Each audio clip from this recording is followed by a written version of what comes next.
Blessings, my brothers and sisters. Welcome to the Law of One Meditation and Study Group.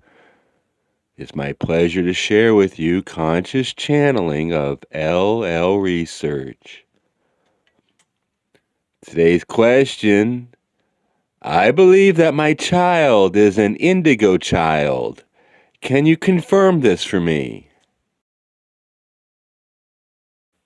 We are those known to you as the principle of QO. Greetings in the love and in the light of the one infinite Creator, in whose name and service we come to be with your circle of seeking this day. Thank you for the privilege of being called to this circle. We are very glad to be able to respond to the query of the one known as W. My brother, we may confirm that your child is an indigo child. We are those of QO and are aware of your query, my brother. My brother, in regards to your caring for your son, the image that comes to mind is the image of Daily Dallas and his son Icarus. When you ask about the relationship between yourself and your son, and the tight interconnectedness of your energies, the myth of Daily Dallas and Icarus comes to mind. In that particular story, the son was so ambitious that his father created for him wings to fly. But he flew too close to the sun and thusly fell back to earth, burned to a cinder. You are Daily Dallas, hoping to help your son not to soar too high or to crash too low. We do not, by this, however, mean to suggest that you are a policeman. Indeed, your sense of being very connected with your son is accurate. Your indigo child is a third-generation wanderer. The indigo child is a third-generation wanderer. The first generation of wanderers was made up of those such as this instrument, which responded to the call of Earth by coming from a higher density to move into incarnation and share the love and the light of the one infinite Creator with those of this planet in an attempt to shift the planetary energies more towards the light. The second generation of wanderers was comprised of those who also were interested in helping planet Earth. However, this second generation of wanderers is characterized by more confidence than the first generation of wanderers, but also less of a dedication of service to others, in that their chief motivation for coming into incarnation at this later hour of your third density was to use the boot camp like atmosphere of planet Earth to do what they would consider quick and dirty work in adjusting the balance of their energies between love and wisdom. For some, this means emphasizing the heart and the opening of the heart.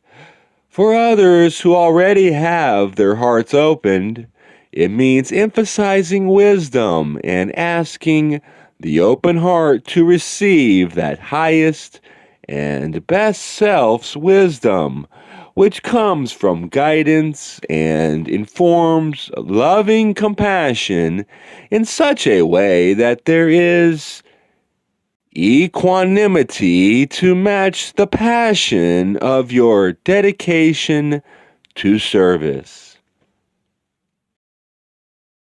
The third generation of wanderers is made up of what this instrument and many others call the Indigo children.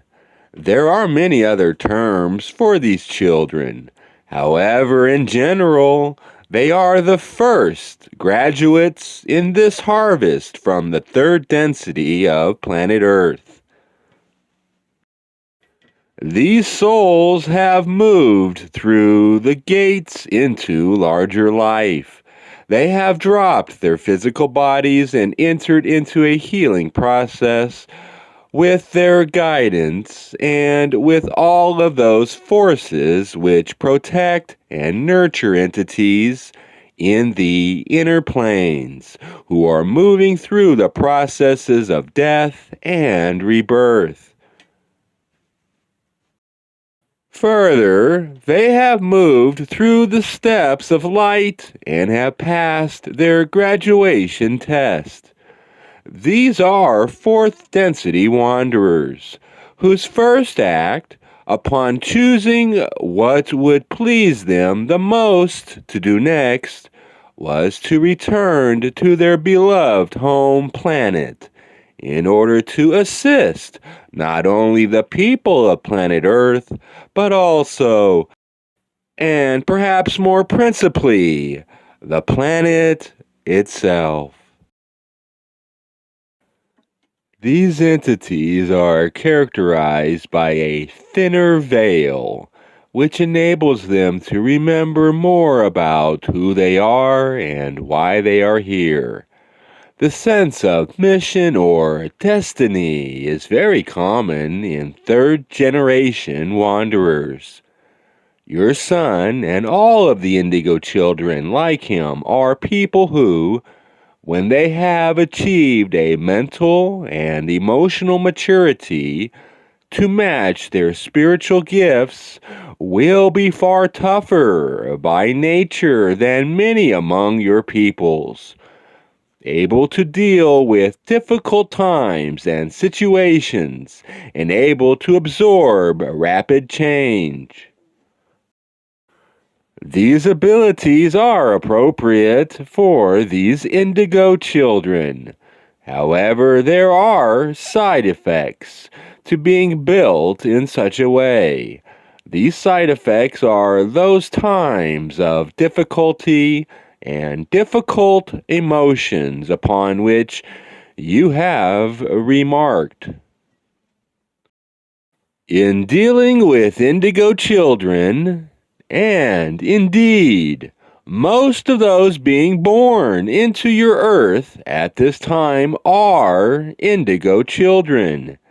It is well to keep in mind that these entities, though wise in their way, are indeed children.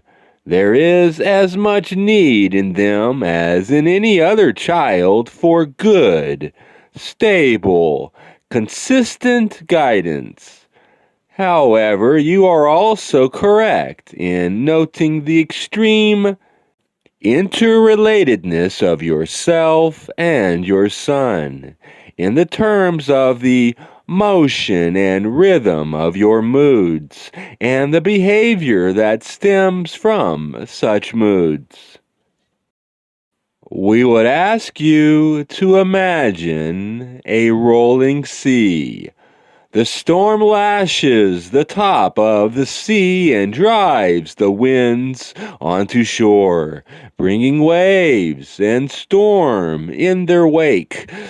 Below the surface of that stormy water lie riptides that tend to pull entities away from their moorings and out to sea. Beneath that level, there lie calm waters, stable, ancient, and beautiful. It is a naturally stormy atmosphere in the everyday of planet Earth for most people. unless entities are working especially carefully to stay in the present moment at all times.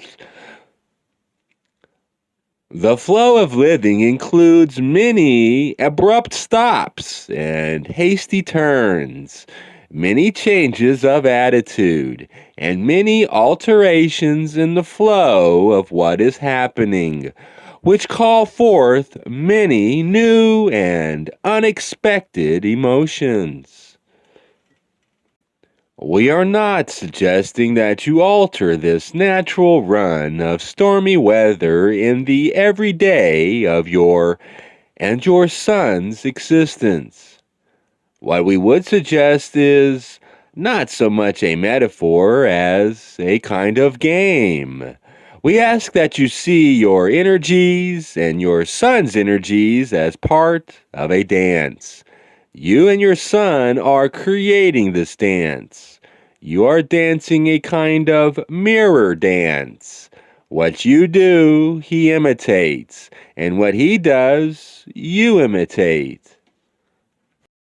When you and he are doing loving and positive things, the dance is a happy dance. And so, or so it seems to your judgment. When there is challenge, upset, and hostility, then it seems to be an unhappy dance. However, in order to play your game more skillfully, we would ask you not to label your various moods as good or bad. We would ask you not to label the exchanges of mood between you and your child as good or bad. Rather, we would ask you to see the whole of the pattern as an ongoing dance. In a dance, my brother, there are many missed steps. This does not mean that the music stops playing or that you have in some way failed to dance properly. Rather, we encourage you to dance with lightness of heart and with as much clarity of observation of which you are capable at any time. This is a game in which attention to detail is very helpful. As you said, even in the smallest things, your son and you seem psychically connected. Indeed, all entities have this psychic connection. In the case of indigo children, however, there is allowable more awareness to be brought into the incarnation. So, such children are often much more sensitive and aware of their parents' moods and unspoken feelings than would have been children of days gone by, shall we say. It is not that you are responsible for smoothing out your son's moods, any more than your son is responsible for smoothing out your moods. It is that you are presently engaged in an intensely intimate relationship with an entity whose powers are greater than his ability to control those powers or even to understand them or be able in any way to express them. When a child has trouble expressing all that is within him, he may become very frustrated, and this is often the case with an indigo child. We are not encouraging you to find some method of teaching this child. On the other hand, we would ask you to be quite responsive to any questions or comments shared by the child with you.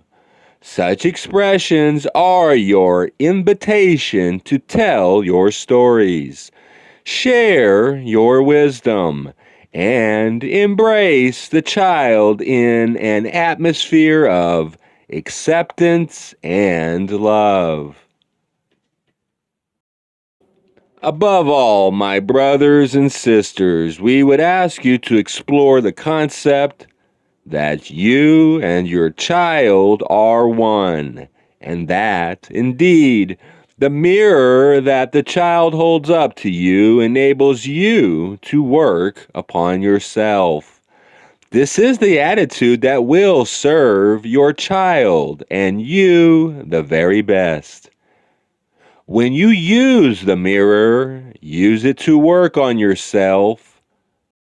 See what is there. Find it within yourself and work upon that energy in yourself. Your child will feel that you are doing spiritual work responsibly. He may not consciously or intellectually be able to express this understanding. But as you stand calmly and with sureness upon the ground of your own being and do the work that has come to you to do, your child will see and feel that there is a stable and supportive atmosphere which accepts him and accepts the images that he is offering. Therefore, as you do this work, you present to your child a mirror of a certain kind. In that mirror, the child will see positive issues, not preached to him, but expressed to him by the unspoken manifestation of silent beingness. As you work upon yourself, you shall be creating for your child the best possible supportive structure. As you attempt yourself, your son will feel accepted. As you see the unevennesses within you and accept them, so your child will feel accepted in his unevenness. There is no question but that, occasionally, if a child is disrupting the family, and the child cannot be coaxed into altering his behavior, the child must be shown the limits of acceptable behavior. You may choose your own way of doing this. We do not know how you would emphasize the word no. Occasionally has a firm and limiting meaning, but we do encourage you to think carefully and speak with your mate concerning the rules of the house, so that there is a stable and consistent set of limits beyond which behavior is not acceptable. This instrument calls removing a child from an environment for discipline a timeout. We would suggest that timeouts are appropriate. Also appropriate are any other means of non-violent expression that underlies the word no, without doing violence or physical harm. Sometimes it seems a cruel thing to set a limit. However, it is helpful in terms of the incarnational experience of a child, that from the beginning the child is aware that, indeed, there are limits, and that there is not a chaotic existence with no meaning, but rather a meaningful existence with order, ideals, peace, and beauty. If you do not give your child a certain sense of limits and order, the child will be left in chaos, not knowing how to value his feelings, his thoughts, and his dreams. As we finish answering this query, we look at that word dream. You have dreams, my brother, and so does your child. You are those who dream together. And so are we all. But you and your child have special dreams known only to you. Forget all except loving, being loved, and sharing your dreams. Let imagination wing its way through your relationship with your child. Let your creativity blossom as you surround this child with the essence of your unspoken love. People his kingdom with your fairies and gnomes and archangels to keep him safe. These are all the creatures of your honest and heartfelt love, and they will be good companions for your child. We thank each of you for joining with us in this session and spending this time together. We thank each of you in this circle of seeking for the beauty of your vibrations and the beauty of the combination of them that has made this a surprisingly lovely experience for us.